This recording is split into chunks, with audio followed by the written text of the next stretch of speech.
एक बेलपत्र, जैसे आप एक बेलपत्र की ये दो जो पत्तियां होती हैं, जरा ध्यान देंगे, ये दो जो पत्ती नीचे की रहती है बेलपत्र, आगे का भाग एक बेलपत्र और नीचे की जो ये दो पत्तियां होती हैं, इन दो पत्तियों के ऊपर एक एक शमी पत्र, ये दो जो पत्तियां हैं इन पत्तियों के ऊपर एक एक शमी पत्र और लाल चंदन ये रखकर कितना भी रोगीला व्यक्ति हो, रोग से ग्रसित व्यक्ति हो, जिंदगी में कितना ही दुख पड़ रहा हो, बेलपत्र की ये दोनों पत्ती जिसके ऊपर शमी पत्र रखकर लाल चंदन रखकर श्री हनुमान जी महाराज और हनुमान जी महाराज के तीसरे नंबर के भाई श्री गतिमान जी, हनुमान जी कितने भाई हैं? 6। उसमें हनुमान, रतिमान, व्रतिमान, मतिमान, गतिमान, तो जो नीचे के क्रम में आते हैं श्री गतिमान जी, उन गतिमान जी और हनुमान जी का नाम लेकर जो शिवलिंग के ऊपर समर्पित कर देता है, रोग का निवारण होता ही है, रोग मुक्ति होती ही है। तरीका ढूंढते हैं। शिव महापुराण की कथा कहती है, अगर तुम्हारा दुख नहीं कट रहा, तुम बहुत जगह जगह जाकर धक्के खाकर आ गए और कष्ट नहीं कट रहा, तो शिव महापुराण की कथा कहती है थोड़ा सा तरीका चेंज करो, तरीका बदलो। अभी तक दुनिया में भटक लिया, जगह जगह जाकर हमने भटक कर देख लिया, अब हमें भटकना नहीं है, अब हमको उस भटकन को छोड़कर तरीका चेंज करना है, तरीके से बाहर होना है। अब तरीका चेंज कर कर हम स्वयं शिव के मंदिर तक जाएं, एक लोटा जल बाबा के चरणों को चढ़ाएं और बाबा से विनती करें, हे भोलेनाथ, हे श्री बालाजी सरकार, हे शंभू, ऐसी कृपा करो मेरे जीवन का दुख कटे। हम फिर उनसे कहें, हम उनसे प्रार्थना करें। जब तक हम प्रार्थना नहीं करेंगे वो सुने कैसे? एक मां को मालूम है मेरा बेटा 4 रोटी खाता है, पर मां 4 रोटी एक साथ थाली में नहीं रखती। एक मां को मालूम है मेरा बेटा 3 रोटी खाता है, मां 3 रोटी थाली में नहीं रखती। एक पत्नी को मालूम है मेरा पति 5 रोटी खाता है, पर पत्नी थाली में 5 रोटी नहीं रखती। कारण पति आवाज लगाता है, सुनो आज सब्जी अच्छी बनी है, एक रोटी और लाओ, पत्नी को खुशी होती है। बेटा आवाज लगाता है, मां आज दाल अच्छी बनी है, एक रोटी और लाओ, मां धीरे धीरे कर कर उसकी थाली में एक एक रोटी 2-2 रोटी देती है, पर एक साथ सारी रोटी नहीं रखती। पत्नी एक एक 2-2 रोटी रखकर अपने पति की थाली में देती है, पूरी रोटी नहीं रखती। उसी तरह जैसे हम अपनी माँ को पुकारते हैं, माँ एक रोटी और लाओ, माँ को प्रसन्नता होती है। पति आवाज लगाता है पत्नी को, मुझे एक रोटी और ला कर दो, तो पत्नी को प्रसन्नता होती है, आज मेरे पति ने अच्छे से भोजन करा, मांग कर भोजन करा, तो पति को देखकर पत्नी प्रसन्न होती है। उसी तरह जब हम देव अधिदेव महादेव के चरणों में बैठते हैं और उसके चरणों में बैठकर एक लोटा जल समर्पित कर कर कहते हैं, बाबा मुझे ये दुख है, तो बाबा भी उसको काटने के लिए आतुर होता है। अपने दुख को दूसरे से ना कहिए, अपने दुख को अपनों से कहने का प्रयास। जब हम अपने मन की बात जब देव अधिदेव महादेव से कहते हैं, तब बाबा सुनता जरूर है। हमने जिन वस्तुओं को जोड़ा, हम सोचते हैं इसमें सुख का अनुभव हो जाएगा, तो वो सुख का अनुभव नहीं होता। एक सेठ जी के पास में 4 चीजें बड़ी कीमती थी। एक गधा बड़ा कीमती था, एक बकरी बड़ी कीमती थी,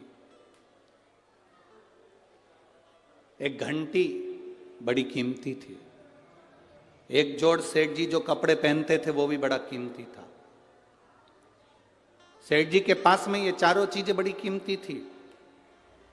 गधा कीमती था, बकरी कीमती थी, घंटी कीमती थी, एक जोड़ जो कपड़े पहनता था सेठ वो कीमती था। चार चोरों ने विचार करा इस सेठ जी की चारों चीजें चुरा ली जाए। पर चोर आपस में विचार करने लगे चुराएं तो चुराएं कैसे। सेठ इतना समझदार है कि कपड़े तो छोड़ता नहीं है, पहन के रखता, गधे की पूंछ से बकरी को बांध के रखता, बकरी के गले में घंटी बांध के रखता। सेठ जी खुद गधे पर बैठ जाता है तो कपड़े कोई चुरा नहीं सकता, खुद पहना हुआ है। गधे पर बैठा है तो गधा भी कोई नहीं चुरा सकता।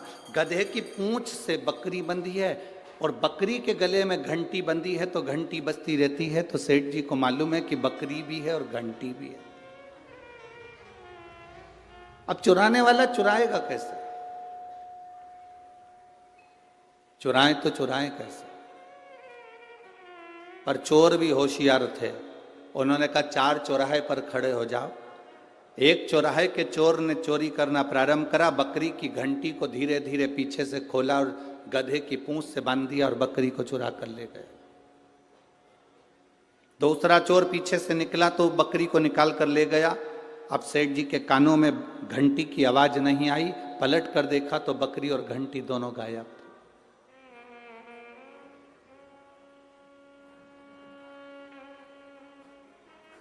सेठ जी को बड़ा दुख हुआ, कहां ढूंढूं? इतने में तीसरा व्यक्ति आया, पूछा भैया क्या हो गया? मेरी बकरी को और मेरी घंटी को कोई चोर ले गया, जरा मेरा गधा पकड़ना, मैं अब भी देख कर आता हूं। वो गधा पकड़ाया, चोर तीसरा गधे को लेकर चले गए। अब तन पर केवल कपड़े थे। अकेले चौथे नंबर के चोर को वो कपड़े चुराना थे। अब चुराएं तो चुराएं कैसे? तो चोर कुएं के पास में जाकर रोने लगा। सेठ जी ने आकर पूछा क्यों रो रहे हो? उसने कहा मेरे हीरे की तिजोरी कुएं में चली गई, मुझे तैरना नहीं आता, अगर कोई ला कर दे देगा तो आधे हीरे दे दूंगा। सेठ जी ने विचार करा आधे हीरे में तो मेरा गधा भी आ जाएगा, बकरी भी आ जाएगी, घंटी भी आ जाएगी, मैं ला कर देता हूं, ले मेरे कपड़े सामान। चोर को कपड़े दिए, लेने के लिए कुएं में सेठ जी कूदे। जब निकल कर बाहर आए तो कपड़े भी गायब थे, ना बकरी बची थी, न घंटी बची थी, न गधा बचा था, न कपड़े बचे थे, शरीर नग्न था, केवल सेठ जी बचे थे। एक हाथ में डंडा लेकर चारों तरफ घुमाने लगे। एक संत ने पूछ लिया सेठ जी क्या बात है, क्या हो गया? सेठ जी कह रहे हैं मेरी सारी वस्तु कोई चुरा कर ले गया, ये शरीर कोई ना ले जाए। संत ने कहा सेठ ये शरीर यहीं पड़ा रह जाएगा, केवल आत्मा चली जाएगी। ये वस्तुएं तू जोड़ जोड़ कर रखता रहा, ये सब चली जाएगा, कुछ नहीं बचा।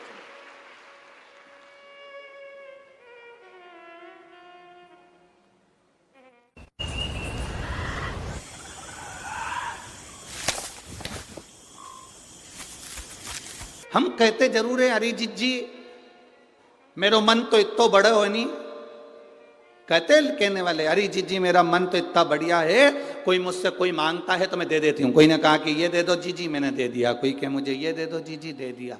और वही जी जी ट्रेन में चढ़े और अपनी सीट पे कोई बैठ जाए, फिर जी जी क्या करे?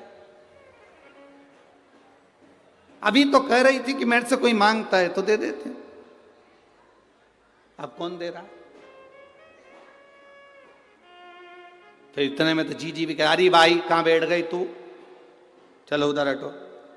कहां बैठ रहे हो? यहां चलो हटो यहां से, ये हमारी सीट है।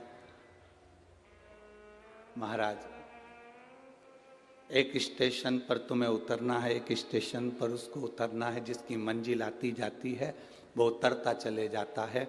बस अंतर इतना है जो ट्रेन में बैठकर मूंगफली खा लिया, मोबाइल चला लिया, अच्छे से खूब एंजॉय कर कर सफ़र कर लिया, उसका सफ़र ठीक है। नहीं तो एक न एक स्टेशन पर उतरना सभी को है। ये मानव का जो शरीर मिला है, 3.5 करोड़ रोम छिद्र, 21,600 श्वास, प्रतिदिन इस मनुष्य के शरीर से निकल रही है।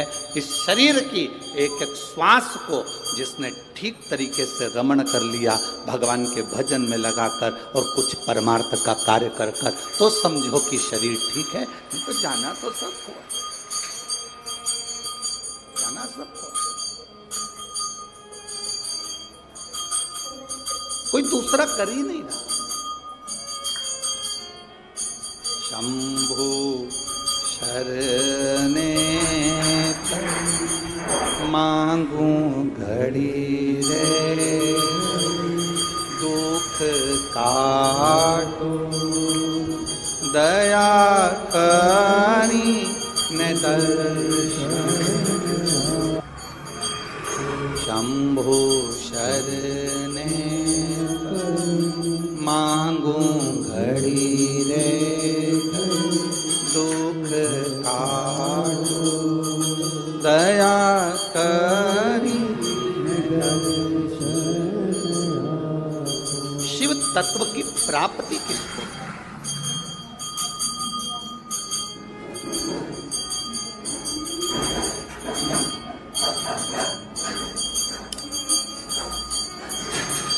भगवान शंकर की प्राप्ति किसको कही? हम संसार में जन्म लेने के बाद धन को जोड़ा, संपदा को जोड़ा, जमीन को जोड़ा, सत्ता को जोड़ा, वैभव को जोड़ा, इसमें शिव तत्व की प्राप्ति नहीं है। शिव तत्व की प्राप्ति किसको कहा गया? आपने अगर एक गिलास किसी को पानी पिलाया है, किसी भूखे को भोजन कराया,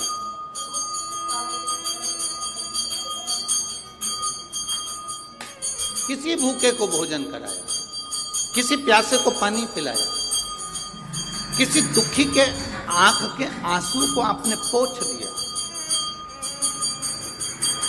कोई विद्या का अध्ययन करना चाहता था और उसकी एजुकेशन के लिए, उसकी विद्या के लिए आप आगे आकर खड़े हो गए, तो ये समझ लो किसी के पास में दवाई का पैसा नहीं और आपने आकर आगे आकर सेवा कर दी। कोई प्यासे को पानी, भूखे को भोजन, किसी के जीवन में आप अगर थोड़ा सा भी सम्मिलित हो गए उसके दुख की घड़ी में, तो समझ लेना ये शंकर को जल चढ़ाने के बराबर है, शिव भक्ति के बराबर। देवराज नाम का ब्राह्मण जो चोरी का धन लेकर शंकर जी के मंदिर में प्रवेश कर जाता है, शिव जी के मंदिर में जाने के बाद में ब्राह्मण देवता आवाज लगा लगा कर रहे हैं, हर हर महादेव। बार बार हर हर महादेव कहा जाता है, बार बार हर हर महादेव कहा जाता है, और देवराज नाम के ब्राह्मण को क्रोध आता है। अब तू तो ब्राह्मण है, ब्राह्मण घर में तेरा जन्म हुआ है, उसके बाद तो तेरे मुख से हर हर महादेव निकलना चाहिए था, पर हर हर महादेव सुनते से ही देवराज नाम का ब्राह्मण चिढ़ रहा था, क्रोध आ रहा था, अपशब्द कह रहा, ताने दे रहा।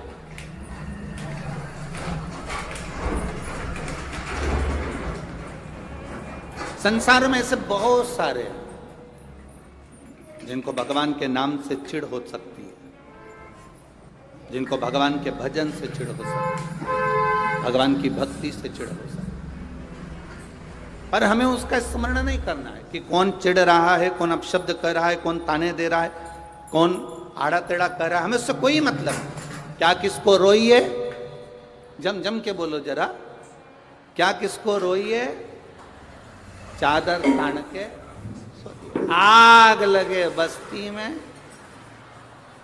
खूब अच्छे से जिंदगी जियो। जरा जरा सी बात में उसने बोल दिया तुम रोने बैठ गए, उसने कह दिया तुम रोने बैठ गए, आग लगे बस्ती में, अपन रहो मस्ती में। जो जितना मना करे, मंदिर के सामने से निकल कर जा रहे हो, लोग तुम पर हंस रहे हैं। बताओ, ये चल दी पानी चढ़ाने के लिए, ये चल दी सियोर वाले महाराज की चेली, चली पानी चढ़ाने के लिए शंकर जी को, और तुम रूठ गई, गुस्सा आ गया, तुम्हें क्रोध आ गया। नहीं, वो जितना जितना बोले तुम उतनी जोरदार खजूर वाली चोटी बना, हमने चूड़ा मूड़ा घस के फिर जान ला, आग लगे बस्ती में, अपन रहो मत, खूब जोरदार तरीके से। भगवान के सामने कभी भी उदास मन से नहीं जाना, बिल्कुल मत जाओ।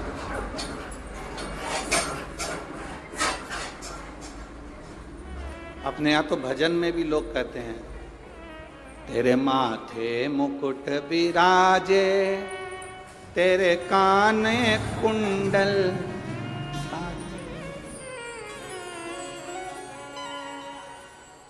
तेरे माथे मुकुट विराजे, तेरे कानों कुंडल साजे, तेरे मुख में नागर पान, अनोखी थारी झांकी। ओ महाराज ददरउआ सरकार, अनोखी थारी झांकी। जय हो बालाजी महाराज, अनोखी थारी, अनोखी थारी झांकी, अनोखी थारी झांकी। महारा ददरउआ सरकार,